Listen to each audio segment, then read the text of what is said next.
안녕하세요. 방금 소개받은 강민석입니다. 저는 AWS에서 데이터베이스 스페셜리스트로 근무하고 있고요. 오늘 제가 발표할 주제는 AWS 제공하고 있는 신규 데이터베이스 서비스에 대해 설명을 드릴 예정입니다. 자, 그럼 시작하도록 하겠습니다.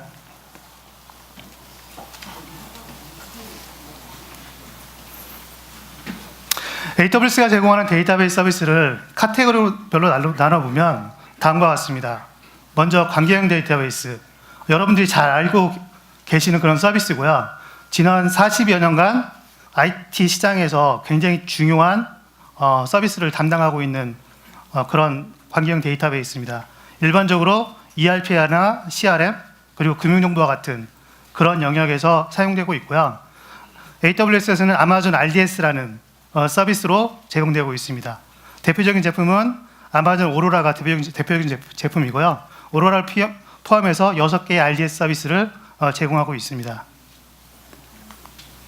두 번째, 장바구니나 실시간 입찰, 이런 OLTP성 데이터에서 굉장히 짧은 시간에 많은 데이터를 라이트해야 될 그런 비즈니스들이 생겨나고 있습니다. 이런 비즈니스를 커버하기 위해서 키밸류 시스템들을 사용하게 되는데, 이런 키밸류 데이터베이스의 특징이 뭐냐면 굉장히 작은 응답 시간을 보장을 합니다. 왜 그러냐면 대부분의 키밸류 데이터베이스는 파티션 키나 분산 키를 기반으로 해시키 기반으로 단번에 쓰여지기 때문에 실제 RDBMS에서 발생하고 있는 그런 뇌치나 이런 성능 이슈가 확실히 줄어듭니다. 그럼으로써 굉장히 작은 빠른 응답 시간이 필요한 그런 서비스에서 키밸류 서비스를 사용할 수가 있습니다. AWS에서는 아마존 다이나모DB가 이와 같은 서비스를 제공하고 있습니다. 다큐멘트 DB입니다. 스마트폰이 대중화되면서 데이터의 생산과 소비의 파라다임이 바뀌고 있습니다. 그전에는 기업에서 잘 디파인된 스키마에 데이터를 넣고 빼고 하는 것, RDBMS가 주 목적이었는데, 실제 데이터가 생성되는 그런 원천 소스가 바뀌다 보니까 당연히 그런 데이터를 처리하기 위한 서비스들이 늘어나고 있습니다. 그래서 잘 정의된 스키마에 넣는 게 아니라 실제 비즈니스에 필요한 데이터를 넣고 빼고 하는 그런 서비스들이 필요하게 됩니다. 그래서 다큐멘터를 저장하고 인덱싱하기 좋은 그런 데이터베이스가 실제 시중에는 몽고DB가 있어요. 이 몽고DB하고 호환 가능한 아마존 다큐멘트 DB를 출시하였습니다. 인메모리 DB, 우리가 웹서버에서 세션 정보나 이런 정보를 기록하기 위해서는 굉장히 짧은 시간에 응답을 받아야 돼요. 자, 그러면 1000분의 1초 미만의 그런 응답 시간을 받기 위해서는 결국에는 뭐냐면 디스크에다 라이트가 하는 게 아니라 메모리의 데이터를 읽고 쓰고 하셔야 돼요. 이게 인메모리 데이터베이스입니다. AWS에서는 아마존 일러스틱 캐시가 이와 같은 역할을 담당하고 있습니다. 그래프DB. 그래프는 일반적으로 어떤 데이터들의 관계를 표현해주는 그런 데이터베이스고요. 예를 들어서 내가 어디 여행을 간다. 그러면 여행 가서 웹차트에 오르면 그 지역에 추천 리스트들이 뚝 뜹니다. 이건 뭐냐면 내가 간 지역에 미리 간 친구나 나하고 관계가 있는 분들이 갔던 히스토리를 가지고 추천해주는 그런 시스템이에요. 이걸 RDBMS 구현하기는 굉장히 어렵고 복잡한 과정을 거쳐야 됩니다. 그래서 이런 서비스를 위해서 그래프DB가 나오게 되고요. AWS에서는 아마존 넷튠이 이와 같은 서비스를 담당하고 있습니다. 서치 서비스, 더 이상 설명 안 드려도 되죠. 어떤 텍스트 데이터에서 데이터를 검색할 때 사용되는 서비스가 서치 서비스인데요. 기존 RDBMS에서 서치 서비스를 구현하기 위해서는 결국엔 뭐냐면 라이크 연산자의 양쪽 퍼센트를 붙여야 되기 때문에 인덱스를 사용할 수가 없어요. 항상 풀스캔이 들어가기 때문에 굉장히 많은 자원을 사용하게 되고 속도가 떨어지죠. 이렇기 때문에 이런 컨텐츠에서 특정 키워드를 검색하기 위해서는 당연히 서치 엔진을 사용할 수밖에 없고, AWS에서는 아마존 일러스틱 서치 서비스가 이걸 담당하고 있습니다. 타임 시리즈, 어떤 시간 순서대로 데이터가 발생했을 때 이걸 어떻게 보여줄 것인가. 이걸 RDBMS를 구현하신 분들은 결국에 뭐냐면 저장하는 건 가능해요. 하지만 그 시간 텀이라는 것을 보정을 해주면서 저장하고 조회하는 걸 굉장히 복잡한 과정을 거쳐야 됩니다. 그리고 이 시간 텀이 굉장히 짧을 때는 굉장히 많은 데이터가 쌓일 수밖에 없어요. RDBMS는 한계가 있습니다. 이런 서비스를 제공하고 있는 것이 AWS의 아마존 타임스트림 서비스입니다. 요즘 블록체인이 굉장히 인기죠. 모든 사람들이 블록체인에 관련돼서 공부를 하실 거예요.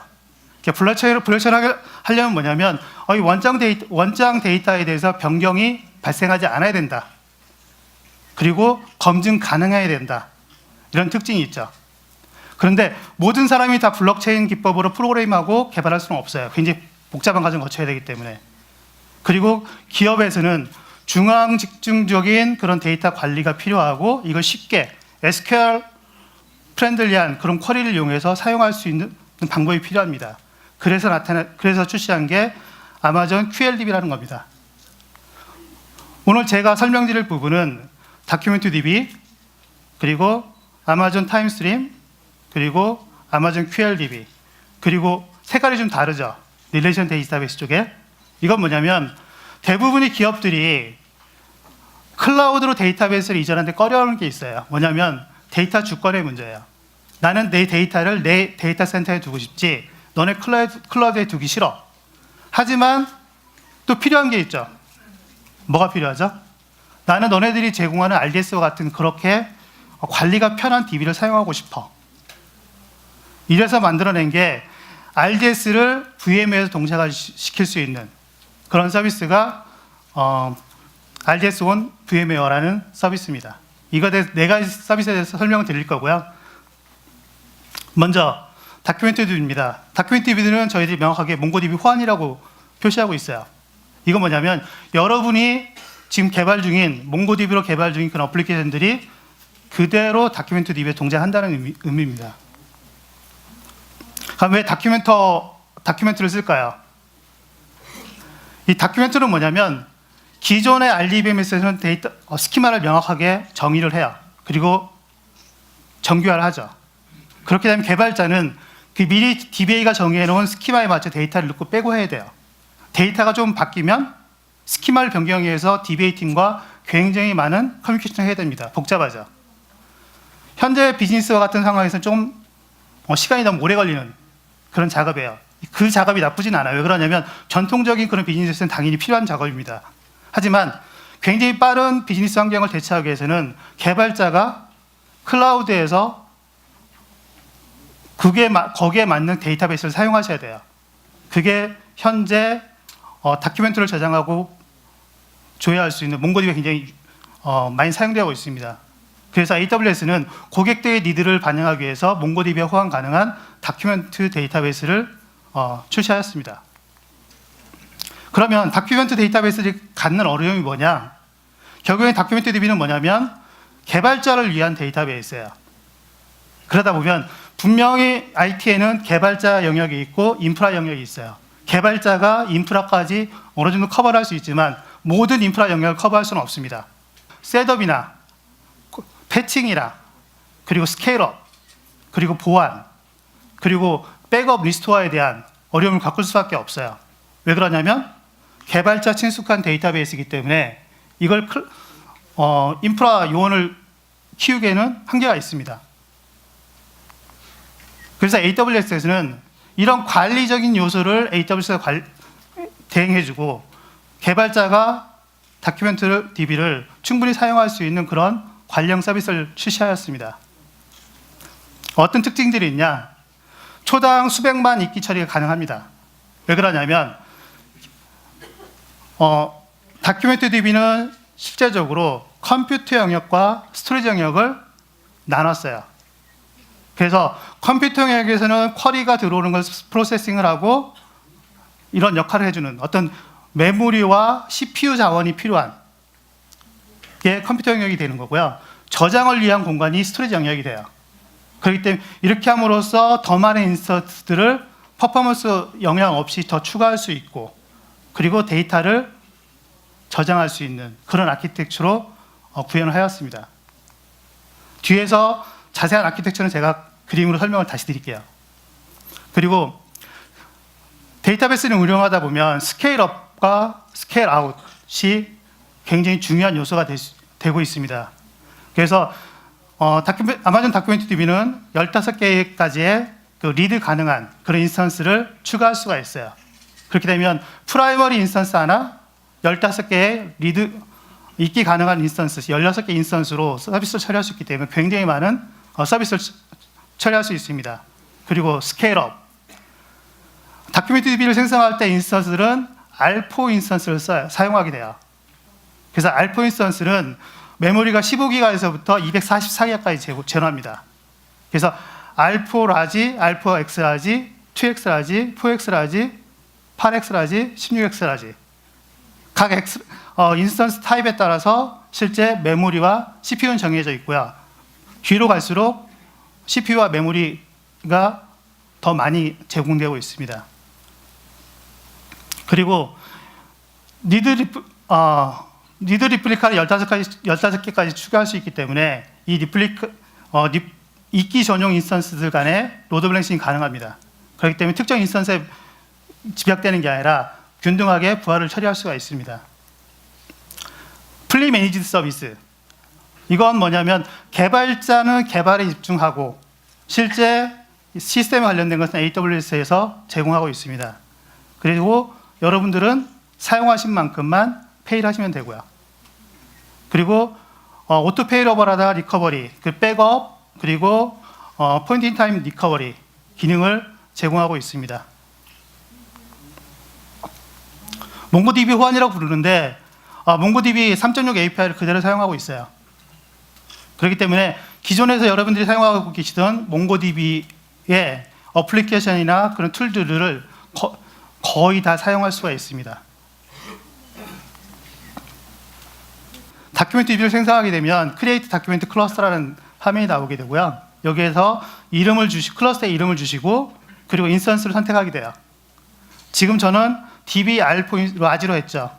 라지면 2CPU에 15기가. 가면 X라지면 어떻게 될까요? X라지면 4VCPU에 32기가 되겠죠. 자, X라지 숫자 곱하기 4를 하게 되면 CPU가 돼요. 여러분들이 계산할 때. 이건 AWS에 거의 공통적이에요. AWS 인스턴스 보게 되면 X라지, 2X라지 이렇게 있잖아요. 그 X라지 곱하기 4를 하게 되면 CPU 개수를 대충 계산이 돼요. 이렇게 해서 계산하시면 되고 인스턴스 개수를 몇 개로 만들 것인가 설정할 수가 있습니다. 지금 전 3개 설정했고요. 그리고 다큐멘트 DB 클러스터에 접속하기 위한 계정들 설정을 했고요. 그리고 어떤 VCPU에 어떤 서브넷 그룹 그리고 시큐리티 그룹을 사용할 것인가 매핑을 해주고 클러스터 옵션에서 어떤 포트를 쓸 것인가 그리고 클러스터 파라미터 그룹을 생성해서 내가 어떤 파라미터를 적용할 것인가 여러분들이 파라미터를 최적화했다면 그 파라미터를 설정하시면 돼요. 그리고 데이터를 어떤 방식으로 암호화할 것인가 그 백업은 하루부터 35일까지 유지할 수 있습니다. 그리고 백업을 언제 시작해서 몇 분 동안 받을 것인가 설정할 수가 있습니다. 이건 뭐냐면 분명히 모든 시스템은 여유 시간이 있어요. 예를 들어 새벽 2시가 우리가 서비스가 제일 한가한 시간이다. 그때 백업을 받으시면 되겠죠. 그리고 백업본은 하루만 유지할 것인지 뭐 일주일을 유지할 것인지 아니면 35일을 유지할 것인지 설정하실 수 있고요. 그리고 로그 다큐멘트 DB에 성능 로그라든가 이런 것들을 설정해서 클라우드 워치로 보내서 여러분들이 그걸 모니터링 할 수가 있습니다. 메인터넌스는 뭐냐면 결국에는 어떤 패치나 이런 작업을 AWS가 임의적으로 하는 게 아니라 여러분들이 정한 시간에 수행할 수가 있습니다. 이건 뭐냐면 여러분들이 서비스를 운영하는데 예측 가능한 시간에 패치를 할 수 있기 때문에 여러분들의 서비스에 대한 안정화를 가져올 수가 있습니다. 생성을 하게 되면 한 10분 뒤에 이와 같은 화면을 볼 수가 있어요. 지금 제가 한 건 뭐냐면 클릭밖에 없어요. 즉 여러분들이 인프라팀의 도움을 받지 않고 개발자가 직접 클릭 몇 번만으로 다큐멘트 DB를 생성할 수가 있습니다. 제가 생성한 다큐멘트 DB의 클러스터가 clusterdb.ms각이라는 다큐멘트 DB가 있고요. 그 뒤에 3개의 인스턴스가 생성된 걸 확인할 수가 있습니다. 클러스터 관리를 보게 되면 제가 클러스터를 선택하고 액션이라는 탭을 클릭하게 되면 이 클러스터를 변경을 할 수 있거나, 그리고 인스턴스를 더 내가 지금 3개만 만들었는데 나는 10개를 더 추가하겠다. 그리고 내가 페일오버를 하겠다. 그리고 스냅샷을 찍겠다. 이런 작업들을 할 수가 있습니다. 작업은 어렵지 않아요. 인스턴스를 추가할 때 보게 되면 add 인스턴스를 누르게 되면 인스턴스 내가 추가할 만큼 추가할 수가 있고요. 그렇게 중요한 건 뭐냐면 인스턴스 클래스를 보게 되면 내가 각각이 인스턴스 사이즈를 정의할 수 있어요. 이게 어떤 의미냐면 내가 특정 사이즈, 동일한 사이즈로 인스턴스를 만드는 게 아니라요. 어떤 인스턴스는 BI 용도로 데이터를 굉장히 많이 가져가요. 그래서 CPU나 램이 많이 필요하다. 그렇게 되면 그 인스턴스만 더 키울 수가 있어요. 그게 인스턴스 클래스에 보게 되면 현재는 DB R4 라지로 했는데 쟤를 뭐 8X 라지나 16X 라지로 바꿀 수 있다는 얘기죠. 그리고 그 뒤에 나와 있는 티어 0부터 티어 4 쭉 보이는 건 뭐냐면 내가 페일오버 할 때 어디로 페일오버를 할 것이냐. 티어 번호가 낮은 쪽으로 먼저 페일오버 하게 되어 있습니다. 그 페일오버 옵션을 누르게 되면 어디로 페일오버 할 것인지, 그 티어 번호가 낮은 쪽으로 페일오버한다는 그런 경고음이 뜨게 되고요. 그리고 스냅샷, 제가 스냅샷을 찍게 되면 스냅샷 히스토리를 볼 수가 있습니다. 리스토어, 포인트 인 타임 리커버리라고 부르는데요.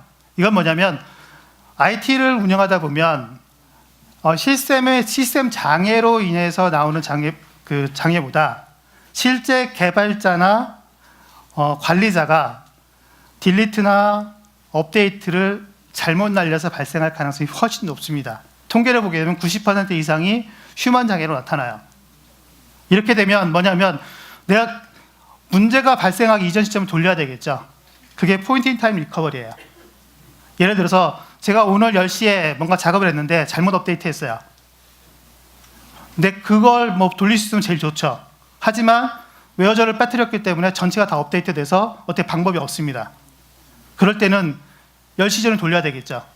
그래서 59분까지 내가 돌리겠다. 그게 포인트 인 타임 리커버리라고 보시면 돼요. 그럼 시간만 설정하고 누르게 되면 기다리면 이전 상태로 돌아가 있습니다. 개발자한테는 굉장히 좋은 기능이죠. 그리고 몽고DB와 호환 가능합니다. 여러분이 우측에 보게 되면 몽고쉘을 사용할 수가 있어요. 몽고쉘을 이용해서 다큐멘트 DB에 접속을 하고요. 그리고 인서트를 하게 되면 기존 사용하시던 그런 몽고 UI 툴에서 등록된 데이터를 그대로 확인할 수가 있습니다. 그래서 실제 여러분들이 다큐멘트를 위한 그런 다큐멘트 DB 개발 패턴 그대로 사용하시고 관리에 부담을 줄였다고 보시면 됩니다. 자, 그러면 기존 RDBMS하고 다큐멘트 DB의 아키텍처 차이를 설명드리도록 하겠습니다. 아키텍처, 확장, 장애 복구, 운영 4가지 칵테일에 대해서 설명을 드릴 거고요. 단일 아키텍처를 보게 되면 기존 전통적인 데이터베이스는 어플리케이션이 API를 통해서 네트워크 통신을 하게 되고요. 그리고 서브밋된 그런 쿼리 프로세서가 처리하게 됩니다. 파싱하고 익스큐트를 하게 되겠죠. 그리고 데이터를 캐싱하는 영역, 그리고 경쟁 데이터를 저장하는 로깅 영역, 그리고 데이터를 저장하는 스토리지 영역이 있습니다. 이게 단일 아키텍처로 구성이 되어 있어요. 이와 같은 전통적인 데이터베이스는 실제 나쁜 구조는 아니에요. 지금까지 검증이 됐기 때문에. 하지만 클라우드 환경에 맞는 아키텍처 설계가 필요해요. 그래서 AWS에서는 나눴습니다. 컴퓨터 레이어하고 스토리지 레이어로 나눴고요. 실제 API와 쿼리 프로세서하고 캐싱 영역은 컴퓨터 레이어, 즉 CPU와 메모리를 사용하는 영역이고요. 그리고 스토리지 레이어는 데이터를 로깅을 한다든가 데이터를 저장하는 영역으로 나눴다고 보시면 돼요. 이렇기 때문에 내가 인스턴스를 추가할 때 실제 데이터를 건들지 않기 때문에 퍼포먼스에 영향이 거의 없어요. 그리고 빠른 시간에 추가할 수 있고요. 스토리지는 뒤 가서 좀 이따 설명을 드릴게요. 전통적인 데이터베이스에서 노드를 추가할 때는 실제 지금 3개 노드를 쓰고 있어요. 노드를 추가하려면 하드웨어를 구매를 하고 하드웨어를 추가를 하고 그리고 다시 샤딩을 걸어서 복제를 해와야 되겠죠. 자, 이런 3개 노드일 때는 금방 끝나요. 만약 얘가 100개 노드라면 상당히 오랜 시간 데이터 리플리케이션 시간을 거쳐야 됩니다. 복잡하게 되고요. AWS에서는 이렇게 바꿨어요. 3개 가용 영역에 6개의 데이터셋을 저장하기 때문에 인스턴스를 지금 3개를 운영하고 있다가 하나 추가하면 끝. 복제 과정이 필요 없어요. 이렇기 때문에 인스턴스 추가나 삭제가 굉장히 자유롭습니다. 그리고 퍼포먼스에 영향이 없어요. 저희들은 샤딩을 사용하지 않기 때문에 데이터 복제에 대한 그런 인스턴스 추가 데이터 복제에 대한 그런 오버헤드가 없다고 보시면 됩니다. 인스턴스 장애가 났어요. 복구하려면 어떻게 되겠죠? 3번이 장애가 났습니다. 3번을 떼어내고 새로운 서버 갖다 놓고 다시 복제를 걸어야 되겠죠. 상당히 복잡한 과정을 있고 이건 개발자가 하기에는 어려운 작업이에요. 인프라 팀을 돈을 받아야 돼요. AWS에서는 두 번째 노드가 장애가 났어요. 그렇게 되면 두 번째 노드에서 서비스하던 것은 다른 노드로 노드 밸런싱이 되고 그리고 새로운 인스턴스 하나 더 추가해서 쓰게 되면 심플합니다. 굉장히 장애 복구에 자유롭다고 보시면 됩니다. 스토리지 장애식. 장애가 컴퓨터만 나는 게 아니죠. 당연히 스토리지 장애가 날 수가 있어요. 자, 최악의 상황을 가정할게요. 저희들이 데이터셋 하나가 죽었어요. 자, 저는 지금 현재 보면 3개의 에이지가 있죠. 가용 영역, 에이지 1, 에이지 2, 에이지 3. 이 각각의 물리적으로 분리된 데이터 센터를 보시면 되고요. 하나의 데이터 센터가 죽었어요. 서비스 어떻게 될까요? AWS는 데이터를 6카피를 복제를 해요. 그리고 쿼럼 모델을 사용합니다. 그래서 한 에이지에서 죽었을 경우 두 개의 복사본만 장애가 발생했기 때문에 4개의 복사본이 쿼럼 모델에 의해서 동작할 수가 있어요. 전혀 서비스에 지장이 없습니다. 그런데 운이 나쁘게도 또 하나 스토리가 죽었어요. 어떻게 될까요? 다른 스토리 영역을 쓰는 서비스는 지장이 없습니다. 하지만 저 에이지2에 발생한 그 블록에 해당되는 데이터는 변경을 못하겠죠. 왜냐하면 가반수가 죽었기 때문에. 리드만 가능하고 리드 읽기는 가능하지만 변경이 안 돼요. 서비스 중단은 아니지만 그 읽기 작업은 다 가능합니다. 아마존 다큐멘터리의 전체적인 아키텍처를 보게 되면 3개의 가용 영역에 데이터가 분산이 되어 있고요. 데이터는 6카피를 복제를 하고 있고요. 그리고 지속적으로 S3에 백업을 받습니다. 그리고 백업받은 S3로부터 포인트 인 타임 리커버리 가능합니다. 제가 좀 전 데모 화면에서 포인트 인 타임 리커버리 하는 화면 보여드렸죠. 그냥 복구한 다음에 시간만 정하면 그 시간으로 복구가 돼요. S3로 들고 와서. 전통적인 데이터베이스에서 보게 되면 굉장히 큰 시스템을 운영하기 위해서는 샤딩이나 복제 과정이 굉장히 복잡하게 구성이 되어 있어요. 자, 이 정도 규모라면 개발자만으로는 불가능하겠죠. 인프라가 관여하게 되면 개발자 인프라 사이에는 굉장히 많은 커뮤니케이션이 필요하기 때문에 실제적으로는 개발자가 원하는 그런 시스템들을 전부 다 구현할 때는 시간적으로 제약을 받을 수가 있어요. 그럼 AWS에서는 어떻게 이 문제를 해결할 수 있느냐? 먼저 컴퓨터와 스토리지를 분리했고요. 그리고 파티션을 10기가 단위로 짧게 쪼갰어요. 그리고 데이터는 6카피 복제로 운영을 하고 있습니다. 자세히 알아보도록 하겠습니다. 앞에 설명드린 화면처럼 어떤 CPU와 메모리를 사용하는 컴퓨터 노드와 그리고 데이터를 저장하는 스토리 레이어로 나눴고요. 그리고 파티션은 10기가 단위로 굉장히 잘게 쪼갰어요. 그리고 얘는 세 개의 가용 영역에 나눠서 분산되어 있고요. 그렇기 때문에 어떤 디스크 I/O에 대해서 분산 효과가 있기 때문에 굉장히 좋은 퍼포먼스를 발휘할 수가 있습니다. 그리고 데이터를 저장할 때는 보시는 것처럼 6카피씩 저장을 하고 있습니다. 자, 그럼 6카피 저장하게 되면 한 카피 저장하는 것보다 시간은 오버헤드는 있겠죠. 당연히 오버헤드 있습니다. 하지만 저희 AWS에서 알고리즘 최적화해서 이런 오버헤드를 최소화하기 위해서 노력을 많이 하였습니다. 프라이머리는 프라이머리 노드는 리드와 라이트를 할 수 있는 영역이고요. 그리고 리드만 할 수 있는 리드 리플리카가 15개까지 추가될 수가 있습니다. 그럼 아마존 다큐멘트 DB는 왜 샤딩을 하지 않느냐? 샤딩은 뭐죠? 샤딩이 굉장히 좋은 기능 중에 하나예요. 왜 그러냐면 데이터를 분산시킬 수 있어서 라이트라든가 어떤 서비스를 넓게 펼칠 수 있기 때문에 더 많은 서비스를 할 수 있는 좋은 기능 중에 하나인데, 커지게 되면 문제가 뭐냐면 샤딩을 위한 오버헤드가 존재한다는 얘기예요. AWS에서는 있기 가능한 그런 컴퓨터를 15개까지 추가할 수 있고요. 그리고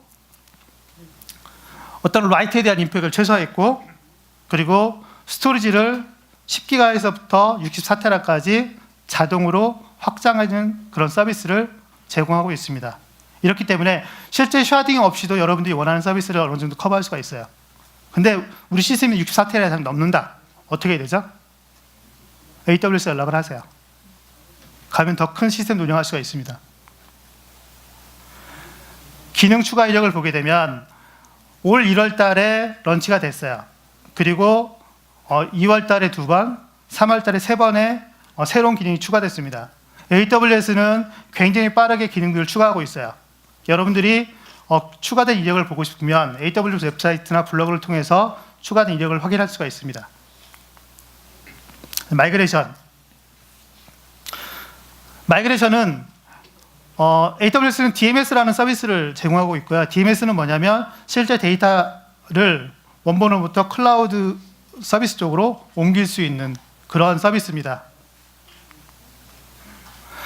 마이그레이션하기 위해서는 계획, 테스트, 운영이 단계가 필요하고요. 계획 단계에서는 실제 어떤 서비스를 내가 마이그레이션 할 것이냐, 그리고 클러스터 사이즈, 그리고 마이그레이션 방법을 어떻게 가져갈 것이냐 결정하셔야 됩니다.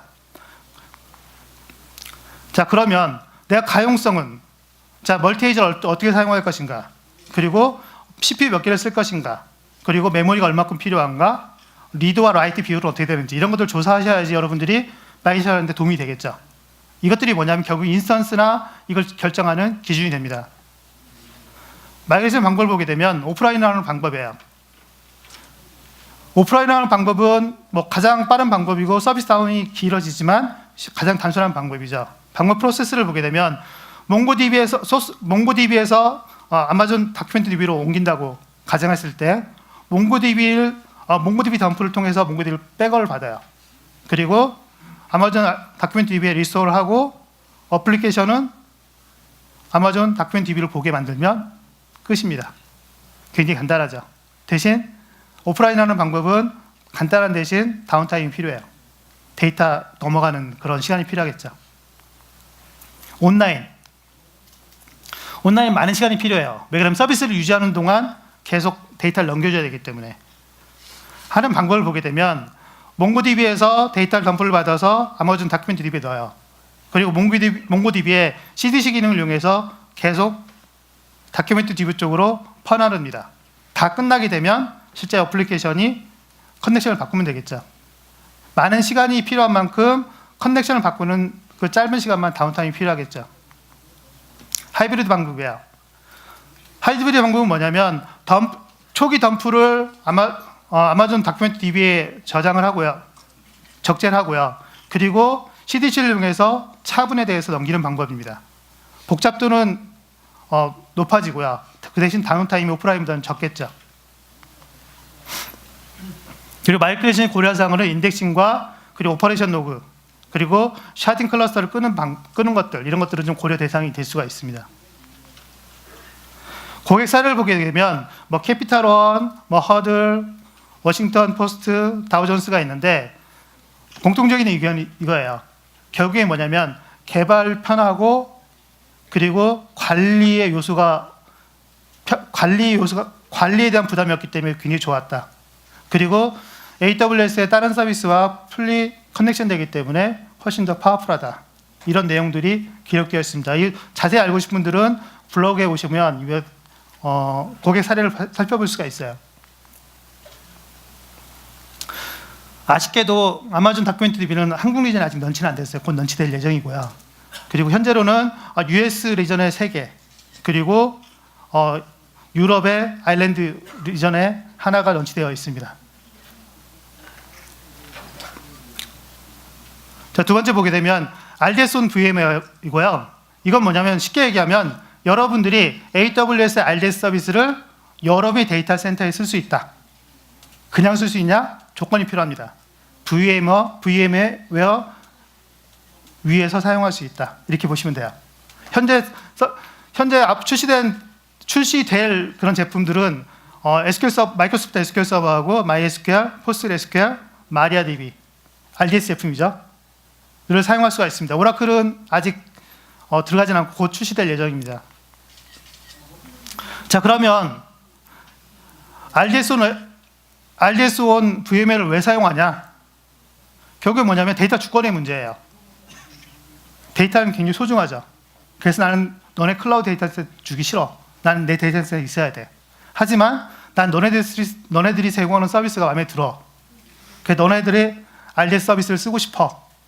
이런 상황에 사용할 수가 있습니다. 그리고 두 번째, 어플리케이션을 AWS에 놓고 데이터베이스를 여러 온프레미스에 놓게 되면 어떻게 되죠? 분명히 네트워크로 통신해야 되기 때문에 굉장히 민감한, 커넥션이 짧아야 되는 민감한 어플리케이션에서는 어느 정도 손해를 볼 수가 있어요. 하지만 여러분의 데이터 센터에 데이터가 들어있다면 이런 문제도 해결될 수 있겠죠. 그리고 패치 모니터링, 가용성, 장애 복구 이런 것들이 여러분이 직접 한다면 굉장히 번거로울 겁니다. RDS 기능을 그대로 사용할 수가 있습니다. 보죠. AWS 이전이 있고 VMware의 vSphere가 있어요. 먼저 당연히 이전 간에는 여러분 데이터 센터와 AWS 데이터 센터 간에는 VPC라든가 다이렉트 커넥트를 통해서 물리적으로 연결이 돼야 되겠죠. 그리고 RDS 커넥터라는 컴포넌트를 통해서 여러분들이 커넥션할 수가 있습니다. 그래서 RDS의 기능을 사용할 수 있고 S3의 백업이나 이런 것들을 받을 수가 있어요. 좀 빨리 진행할게요. 여러분 좀 지루하시는 분이 계신 것 같아서. 자, 그렇게 되면 여러분들은 RDS 커넥터를 통해서 RDS 컴포넌트와 VMware 컴포넌트를 이용해서 우리 AWS의 RDS 서비스를 프로비저닝 할 수가 있어요. 그리고 관리도 할 수 있습니다.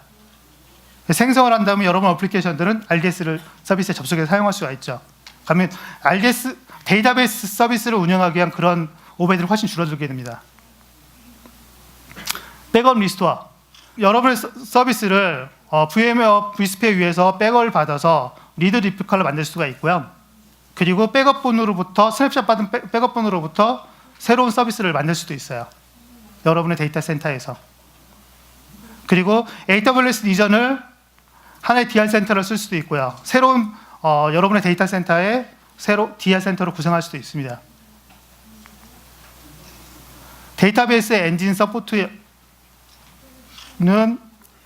서포트와 그리고 현재 어나운스된 게 PostgreSQL, MariaDB, MySQL, SQL 서버가 있고요. 오라클은 곧 추가될 예정입니다. 화면 캡처한 걸 보게 되면 먼저 RDS 커넥터를 다운로드 받으셔가지고 여러분의 데이터 센터와 AWS 데이터 센터 연결 정보를 입력하셔야 돼요. 그렇게 되면 RDS 커넥터가 생성이 되고 여러분의 웹 콘솔에서 온프라미스의 RDS on VMware라는 메뉴를 볼 수가 있어요. 가면 여기 쭉 찍고 들어가게 되면 여러분이 생성한 그런 커넥터를 통해서 실제 데이터베이스 엔진을 선택하고 인스턴스 사이즈를 선택해서 생성할 수가 있습니다. 이때 생성되는 RDS는 여러분의 데이터 센터에 있어요. VMware 위에. 데이터가 AWS 넘어오진 않아요. 그리고 데이터베이스 시스템을 운영하다 보면 제일 중요시되는 부분 중 하나가 모니터링이죠. 그리고 이런 RDS-on VMware를 이용할 경우에도 AWS 제공하고 있는 클라우드워치를 그대로 사용할 수가 있습니다. 그리고 웹 콘솔에서 단일 화면으로 실제 이 서비스가 온프라미스에 있는지 아니면 저희 AWS에 있는지 이런 화면도 단일 화면에서 조회가 가능합니다.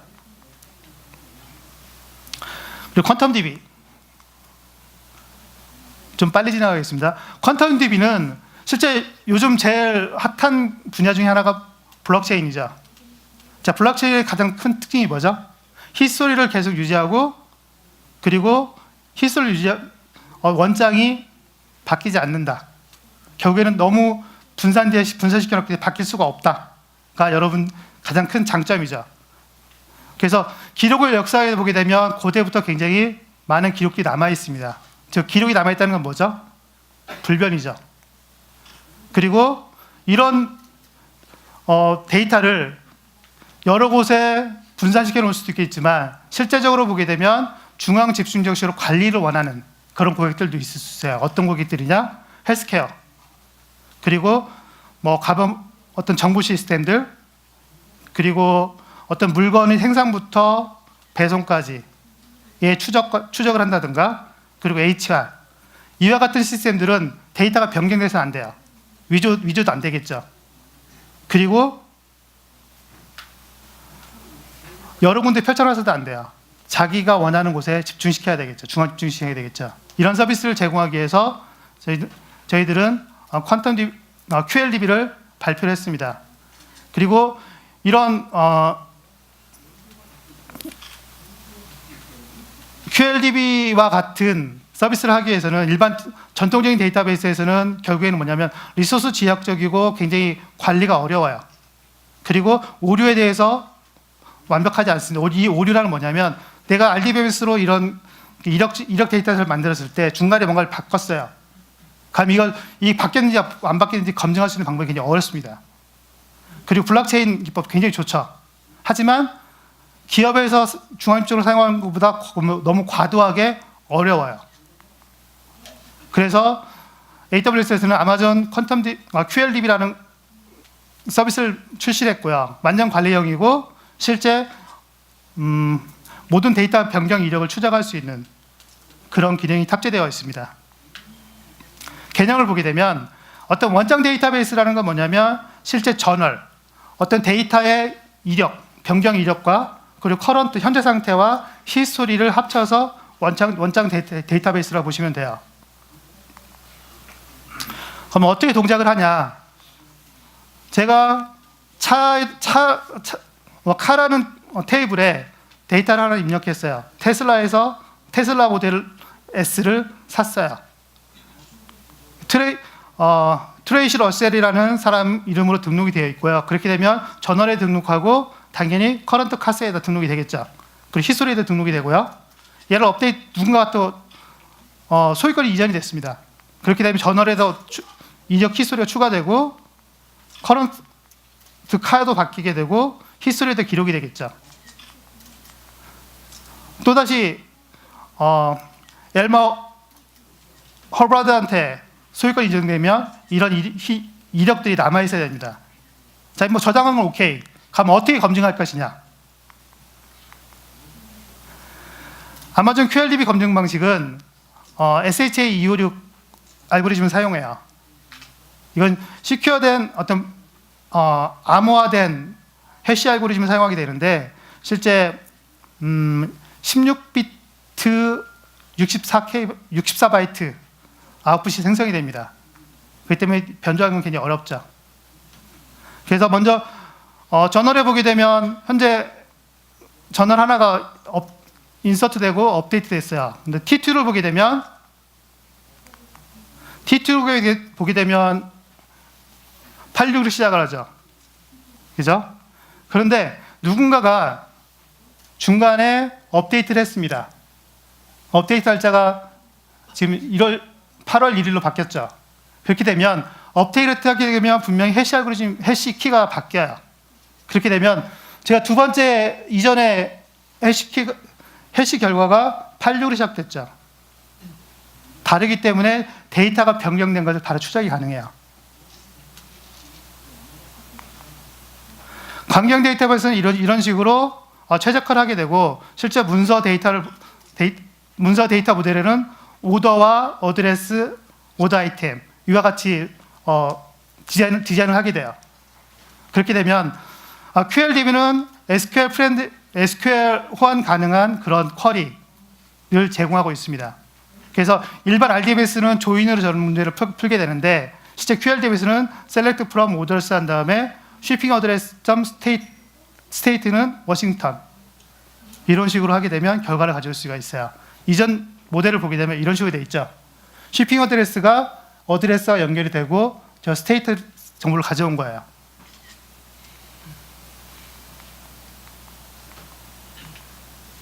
굉장히 SQL 구문하고 친숙하지만 훨씬 간단한 그런 쿼리를 제공하고 있습니다.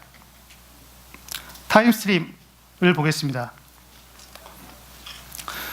여러분들이 RDBMS로 어떤 시간의 흐름에 해당되는 그런 데이터를 저장하고 구현해 보신 분들은 굉장히 어려운 걸 알 수가 있어요. 데이터 저장하는 건 오케이. 하지만 그 타임 스탬프 간격으로 계속 데이터를 저장하다 보면 데이터가 빠지는 부분이 존재할 수도 있어요. 그리고 이 데이터를 어떻게 보여줄 것인가의 문제도 존재할 수가 있습니다. 이런 불편한 점들을 해소할 수 있는 게 저희 타임스트림 DB예요. 어느 영역에 사용할 수가 있느냐? 어떤 물류의 배송, 그리고 어떤 세일즈의 레비뉴 흐름도, 그리고 스탁 정보, 그리고 날씨. 공통점이 뭐죠? 시간의 흐름에 따라서 그래프가 다 그려지죠. 이런 것들을 쉽게 할 수 있는 것이 실제 타임시리즈 DB예요. 보게 되면 광경 데이터베이스와 기존 시계열 데이터베이스는 실제적으로 보게 되면 어떤 스케일업이라든가 데이터를 서비스하는 거라든가 이런 쪽에 당연히 어려울 수밖에 없어요. 왜냐하면 실제 광경 데이터베이스가 이런 시계열 데이터를 지원하기 위해서 나온 그런 데이터베이스는 아니에요. 그래서 시계열 데이터를 지원하기 위해서는 굉장히 디자인 자체가 복잡해집니다. 그리고 데이터를 많이 저장할 것이냐, 압축해서 저장할 것이냐, 그러면 읽을 때 내가 이걸 어떻게 다시 할 것이냐, 이런 것들을 굉장히 고려를 많이 해야 돼요. 기존 시계열 데이터베이스는 뭐냐면 서비스는 오케이. 하지만 시스템 관리를 위한 그런 노력이 많이 들어가야 됩니다. 그래서 아마존 타임스트리밍 DB는 실제적으로 뭐냐면 한 RDBMS보다 10분의 1 싼 가격에 한 1000배 정도 빠른 그런 퍼포먼스를 제공하고 있다라고 얘기하고 있고요. 이건 제 얘기가 아니라 좀 시작 전에 여러분들이 보신 동영상에서 발표한 내용이에요. 그리고 하루에 수조 이상의 그런 이벤트를 처리할 수가 있습니다. 굉장히 많은 데이터죠. 그리고 시간의 흐름에 맞춰서 데이터를 분석하는데 실제 최적화되어 있다. 그리고 서버 관리가 필요 없다. 서버스라는 게 굉장히 어떻게 보면 개발자들한테는 자유를 제공하는 그런 서비스입니다. 서비스의 컨셉을 보게 되면 테이블과 이런 보안들을 전체적인 걸 포함하고 있는 데이터베이스가 있고요. 데이터베이스 안에 테이블은 실제 시리즈라든가 그 타임스탬프, 그 매저 밸류를 포함하는 테이블이 있어요. 그리고 디멘전이란 건 뭐냐면 이 매저 밸류를 바라보는 관점이에요. 시간, 그리고 어느 지역이냐. 이렇게 해서 이런 컨셉으로 여러분이 디자인해서 보시면 됩니다. 자, 여기까지가 제가 설명드릴 부분이고요. 여러분들은 보시는 링크에서 여러분들이 원하는 좀 더 구체적인 정보를 찾아볼 수가 있습니다. 자, 감사합니다. 혹시 질문 있으면 질문해 주세요. 네, 수고하셨습니다.